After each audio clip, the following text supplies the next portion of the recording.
Buenas tardes. Bueno, hoy vamos a hablar de artritis reumatoide. Resumen mi enfermedad bastante larga, pero muy importante en el manual de reumatología. Pensé en resumir lupus, pero es que realmente lupus es un tema mucho más largo que este. Le recomendaría mejor leer del manual, porque a lupus no le voy a hacer resumen porque es demasiado largo. Bueno, empezamos con artritis reumatoide. Entonces, la artritis reumatoide, como tal, es una enfermedad que no solo comprende la parte de las articulaciones, sino que es un síndrome completo. Afecta a varios síntomas y la definición de la enfermedad es básicamente una afección crónicamente que predomina a nivel articular. Produce sinovitis, es simétrica, la simetría es bastante importante, como les había explicado en los anteriores manuales, porque hay otras enfermedades que también producen simetría en sus patrones. Por ejemplo, la gota, la condrocalcinosis y la enfermedad por oxalato también son simétricas. Y el lupus, la artropatía que produce, también es simétrica. ¿Por qué es importante saber esto? Porque hay enfermedades que son asimétricas. Y es importante ir acoplando cada una para saber exactamente de qué nos están hablando, ya que es un dato bastante importante al momento de diagnosticar y de las preguntas. Esta enfermedad genera destrucción del cartílago y deformidad ósea. Entonces, realmente el patrón principal que vemos afectado es, pues, obviamente el sistema osteoarticular. ¿Por qué se produce?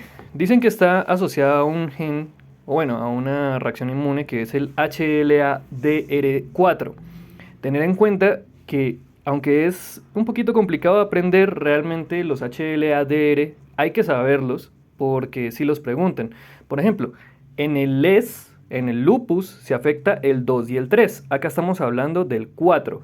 El 5 no me acuerdo exactamente qué afecta, pero se sabe que tanto el 4 como el 5 son factores protectores para artritis reumatoide, es decir, los que están al lado del DR4.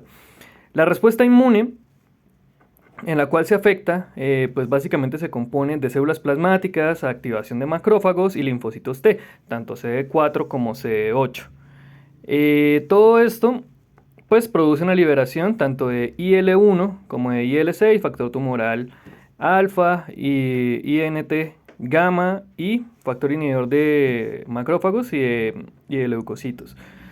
Tener en cuenta que se presenta en el 1% de toda la población, es frecuente en pacientes de 40 a 60 años y lo que vamos a ver en el paciente o por qué se produce la enfermedad es básicamente porque existe una serie de complejos inmunes los cuales son detectados por una célula, en este caso un fagocito.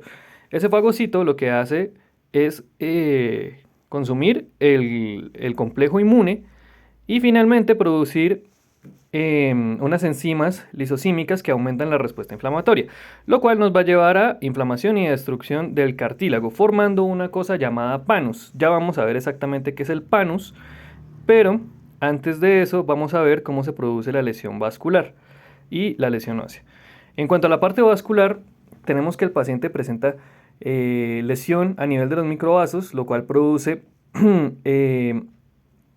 una alteración que genera aumento en las células del revestimiento sinusal y forma vellosidades en relieve.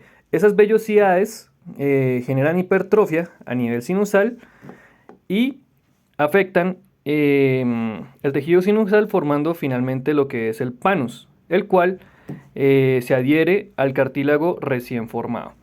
Entonces, en este caso, decimos que el panus es una granulación vascular producida por enzimas de degradación.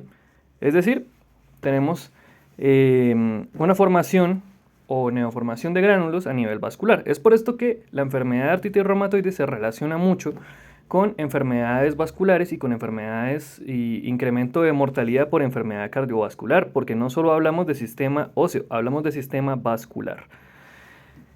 Anatomía patológica, aquí tenemos que articulaciones con superficies opuestas empiezan a generar una cosa llamada anquilosis. La anquilosis fibrosa ósea son una serie de pliegues o puentes entre dos articulaciones proximales que finalmente al movimiento o a distintos estímulos puede generar luxaciones, tanto en manos como en pies, que suele ser lo más frecuente. Es por esto que en los pacientes con artritis reumatoide podemos ver que hay parcial inmovilización Bueno, esa es la definición de anquilosis, una inmovilización articular parcial o total de una articulación, la cual viene luxada. ¿Hacia qué lado? Hacia lateral o hacia cubital, normalmente lo referencian en artritis reumatoide. Tener en cuenta que obviamente la lesión, la formación de la anquilosis puede generar artrosis como consecuencia, tenosinovitis como complicación y posterior ruptura y necrosis del área cartilaginosa. Acá se nos va a formar una cosa llamada el nódulo reumatoide. El nódulo reumatoide se compone de adentro hacia afuera, en la parte central como un área necrótica, en la siguiente parte, la intermedia, tiene histiocitos, la siguiente tiene infiltración de células redondeadas y tejido fibroso, y finalmente tenemos pues la producción de vasos sanguíneos en el área de daño. Aquí las manifestaciones pulmonares las tenemos presentes ya en un paciente. No, esperen un momento, primero va esta foto. Listo, entonces el cuadro clínico inicial, como les había dicho, lo principal es ver las articulaciones. Produce una poliartritis simétrica bilateral a ambos lados. ¿Y qué articulaciones se ven afectadas? Las metacarpofalángicas y las interfalángicas proximales. Como dato para tener en cuenta, la condrocalcinosis también produce alteración de las metacarpofalángicas, pero la condrocalcinosis no produce alteración de las interfalángicas. Otras articulaciones que se pueden ver afectadas, las metacarpofalángicas, metatarsofalancicas, perdón, la de las rodillas y las cervicales. También tenemos que pues existen prodromos, anorexia, fiebre, pérdida de peso, astenia y las artropatías seronegativas que afectan articulaciones del mismo dedo. Tener en cuenta que se puede afectar la misma articulación en varios dedos. Y es importante que esta enfermedad, al igual que la amiloidosis, viene acompañada de síndrome de túnel carpiano. Tener en cuenta que hay rigidez articular matinal, es uno de los criterios diagnósticos que tenemos. La atrofia del músculo proximal de las articulaciones afectadas, como los músculos interiores de la mano, muñeca y codos en flexión, hombros en aducción. Suele ser alguna de las afecciones que encontramos. La desviación, como les había dicho, de los dedos suele ser cubital o subluxación palmar proximal, dedos en cuello de cisne, deformidad de Boutonniere, que es una flexión proximal con extensión distal, y pulgar en Z, que es una hiperextensión interfalángica y una flexión de la metacarpofalángica, es decir, el paciente tiene el dedo completamente extendido. Ya vamos a ver algunas imágenes para entenderlo un poquito mejor. A nivel de pie, podemos tener hundimiento del antepié, hallux valgus, tener el primer dedo por encima del segundo, dedo en martillo, subluxación plantar, más desviación lateral. Recuerden que la desviación por lo general es lateral, ensanchamiento de los metatarsianos. Y importante que a nivel cervical se puede llegar a producir una subluxación atlantoaxoidea por ruptura del ligamento transverso del atlas. Esto es bastante importante porque normalmente preguntan qué afección vertebral se produce en la artritis reumatoide. Cuando les pregunten el nivel, siempre va a ser cervical. Nunca vayan a poner lumbar porque no produce nada a nivel lumbar. En la parte de la rodilla, tenemos que pues, el paciente tiene tendencia a la flexión, pero también se va a producir el famoso quiste de Baker, que por lo general tiene la tendencia a romperse y a simular una tromboflebitis. Es bastante evidente, yo creo que es fácil de diagnosticar. Aquellos a los que lo han visto, es un quiste blando con un componente rojizo. A veces suele ser doloroso a la palpación, pero por lo general cuando se detecta tenemos que pensar en esta enfermedad. También tenemos las manifestaciones extraarticulares, nódulos reumatoideos que afectan los codos, suelen estar móviles y adheridos, y tenemos que es poco frecuente la afección de la región sacroiliaca, como les había dicho, muy poco frecuente, lo principal es a nivel cervical, y tenemos la vasculitis reumatoide que puede producir en la piel necrosis o úlceras, en los nervios neuritis, y en el mesenterio infarto visceral. Similar a la poliarteritis nodosa, y genera una arteritis digital. En este caso vamos a tener un paciente que puede tener infartos o hemorragias ungueales y en el pulpejo digital. Vamos ahora con las manifestaciones pleuropulmonares. Lo principal suele ser que el paciente desarrolla una enfermedad intersticial difusa, como la manifestación más frecuente a nivel pulmonar. En este caso, el paciente tiene una bronquiolitis obliterante, que suele ser mortal en meses, y puede presentar una pleuritis como complicación o bueno, como manifestación secundaria. También tenemos producción de hipertensión pulmonar, es poco frecuente, pero existe. Y nódulos pulmonares que se pueden llegar a presentar en mineros con artritis y nódulos, que suele también relacionarse con una cosa llamada síndrome de Kaplan. Neumotórax post-cavitación nodular es otra de las manifestaciones que se pueden llegar a presentar. Entonces realmente pues hay varias manifestaciones presentes y hay que tener en cuenta que el paciente puede llegar a desarrollar pericarditis. No es frecuente, pero sí llega a ser más o menos del 50%. Recordar que artritis reumatoide aumenta mortalidad cardiovascular. Es una de las preguntas que normalmente hacen, ¿no? La mayoría de las opciones que les dan a ustedes para responder es que si el paciente se muere por enfermedad pulmonar. No, el paciente se muere porque aumenta el riesgo cardiovascular. A nivel neurológico, habíamos visto una polineuropatía, mononeuritis, afección cerca de la articulación con compresión nerviosa. También tenemos el síndrome de Felty, que es un paciente que, aparte de la artritis, tiene esplenomegalia y neutropenia. El síndrome de Felty también se puede desarrollar con trombocitopenia. Esto incrementa el riesgo de infección, pericarditis y pleuritis. La amiloidosis, como habíamos visto en el resumen anterior, es una de las complicaciones que normalmente se presentan en la artritis reumatoide, pero que suele tener una afección renal.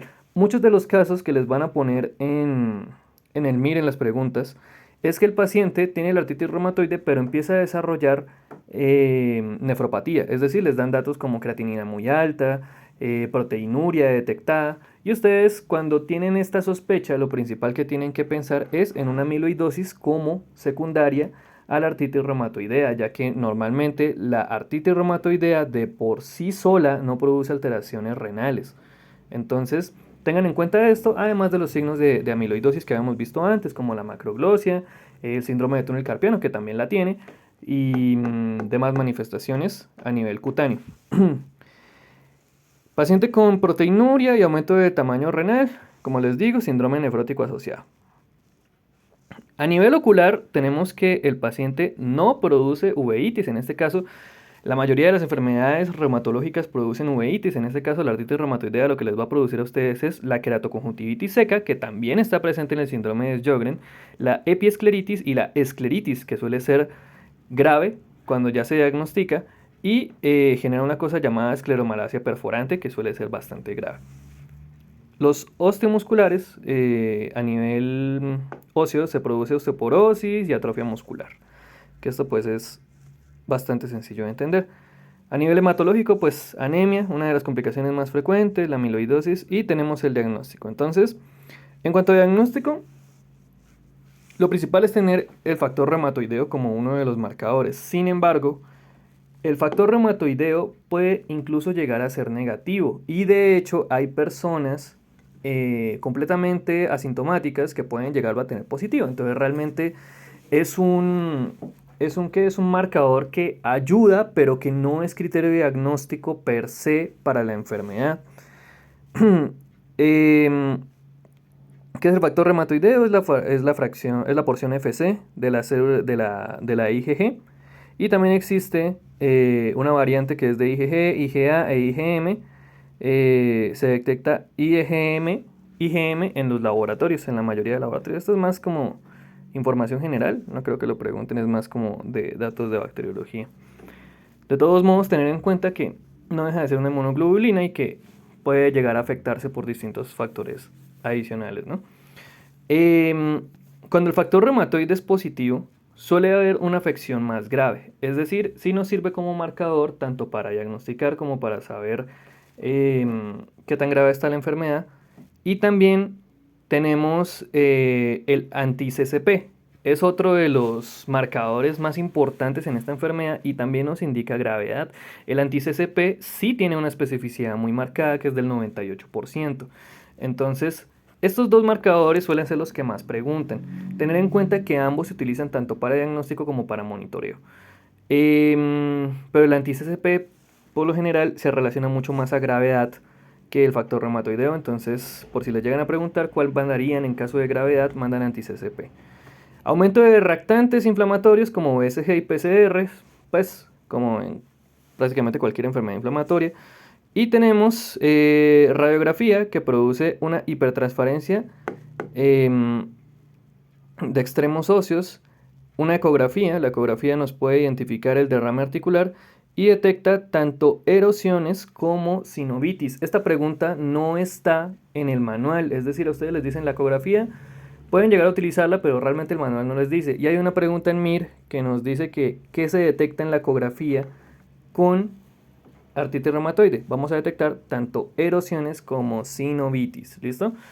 El tratamiento se los voy a dejar. Pero esperen, primero pasamos a imágenes para que conozcan más o menos qué afecciones tenemos y para que la reconozcan. Bueno, esta es una imagen, creo que esta es la mejor que puedo encontrar, ya que acá podemos ver todas las manifestaciones. Dense en cuenta que las dos manos son bastante similares, tenemos la deformidad de Boutonniere con los dedos flexionados, también tenemos el pulgar en Z, dense cuenta en esta parte de acá, esta es la hiperextensión de la que estábamos hablando. Deformidad con los nódulos, también tenemos algunos cuellos de cisne por ahí.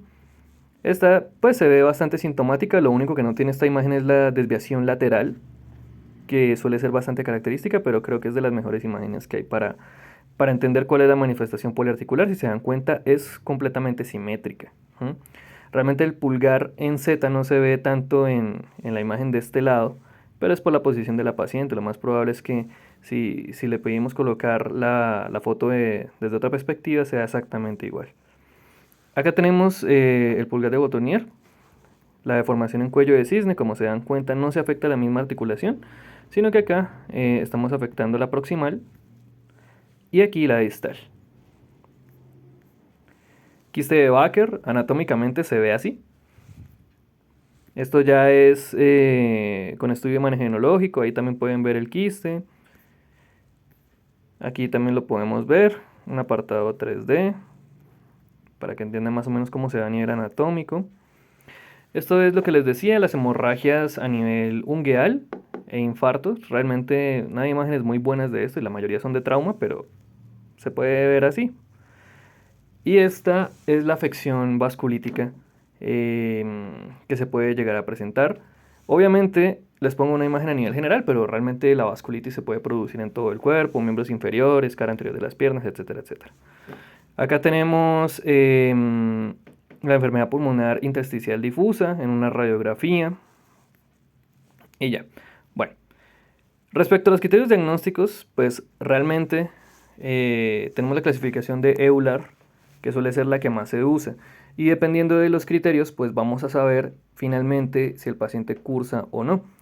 Ya pues dependiendo del puntaje vamos viendo cómo clasificar a este paciente. Si se dan cuenta, el factor reumatoide sí está dentro de los criterios, pero suele dar un puntaje que puede variar entre 0 y 3, es decir, puede estar negativo y perfectamente podemos tener artritis reumatoide con un puntaje mayor a 6. Por ejemplo, si tenemos una afección de más de 10 articulaciones, entre ellas una pequeña, ya tenemos 5 puntos.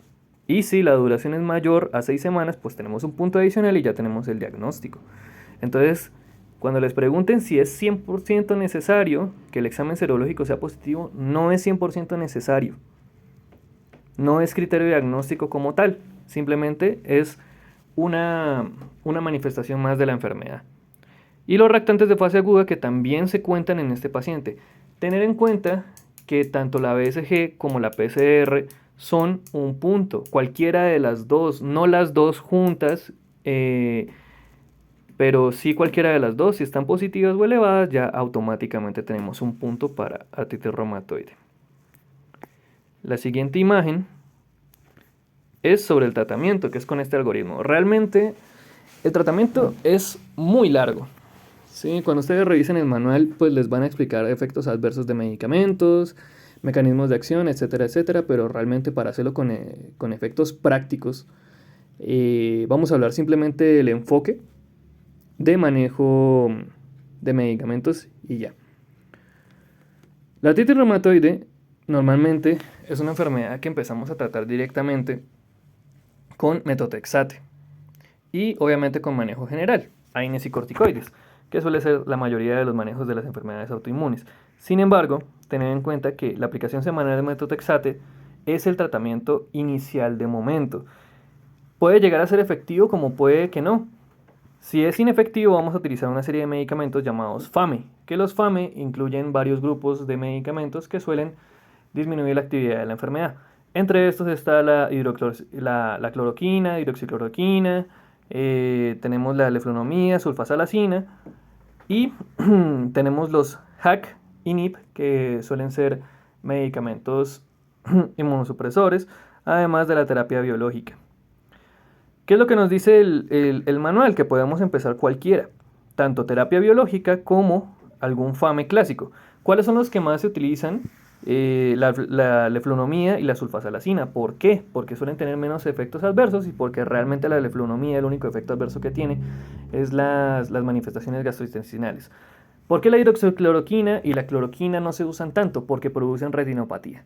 Entonces, hombre, realmente un paciente que empieza a presentar escleritis, epiescleritis y adicional a eso le adicionamos una retinopatía, pues hombre, no suelen ser tan usados. Pero pues lo que les digo, inicialmente es preferible empezar leflunomía o sulfasalacina, que aparte de medicamentos asociados pueden ayudar tienen efecto analgésico.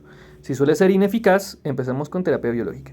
Cuando hablen de terapia biológica, estamos hablando propiamente de inmunosupresores. Entonces, acá tenemos un grupo grandísimo de medicamentos, pero los que más recomiendan en estos pacientes son los anti-TNF, el tocilizumab, el abatacept y los inhibidores de JAK, que suelen ser aquellos que terminan en citinib, que son varios también, pero pues no los voy a embolatar con eso. Tener en cuenta que cuando una de las preguntas que hacen es la estructura molecular de los medicamentos. Todos los medicamentos que terminen en la terminación MAP son anticuerpos. Y todos los medicamentos que terminen en la terminación PT son proteínas. ¿Listo? Para que lo tengan en cuenta porque puede que se lo lleguen a preguntar. Y si eso es ineficaz, cambiamos a otro medicamento biológico o otro inhibidor de JAK. Y ya. Básicamente ese es el tratamiento. Preguntas que normalmente hacen, pues hombre, normalmente les ponen casos de diagnóstico, imágenes en artritis reumatoide casi no las he visto, pero lo más probable es que sí las pregunten. Y ya, yo diría que eso es como lo más importante, tener en cuenta por favor los criterios de Euler. No sé, estos son del 2010, habría que buscar una clasificación más reciente. Pero pues a nivel general, importante la toma tanto del factor reumatoide como del anti-CCP y demás manifestaciones. Recuerden la afección a nivel cervical, las deformidades que se producen y la afección pulmonar, que también la suelen preguntar bastante. Y eso es todo.